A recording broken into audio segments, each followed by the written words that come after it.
So the anti-money laundering legislation is a response to FATF regulations, a voluntary group set by the G7, and it is intended to control illicit financing as well as terror financing. But even FATF now recognizes that there have been misuse of FATF regulations by FATF member countries. FATF is the Financial Action Task Force. The FATF Secretariat have commissioned a study of what they call unintended consequences of FATF regulations, which essentially is the abuse of FATF regulations.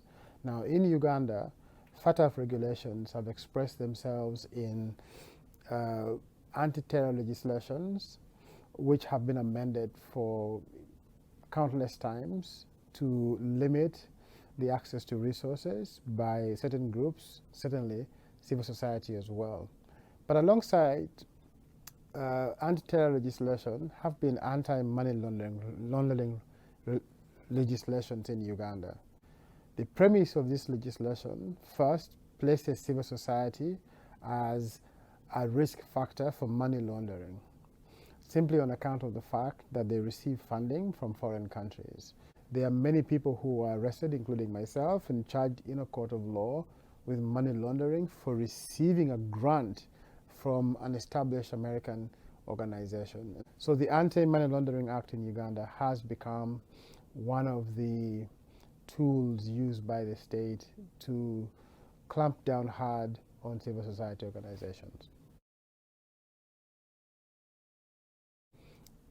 So first, we have gone to court to challenge at every occasion and every chance that presents itself what we see as illegitimate actions of the state in closing civic space.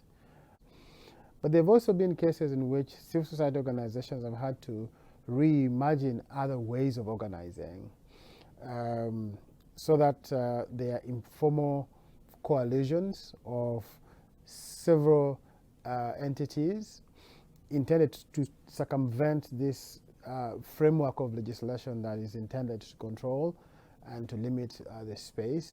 We are imagining new forms of organizing that responds to the closing of civic space.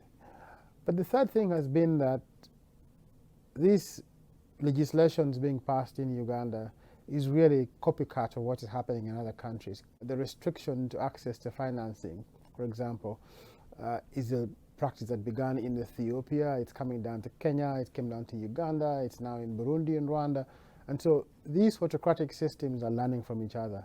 Civil society has also now begun to realize the importance of collaborations across borders. So first in country and also outside the countries to learn from what other groups are doing in other countries to respond to the closing of civic space.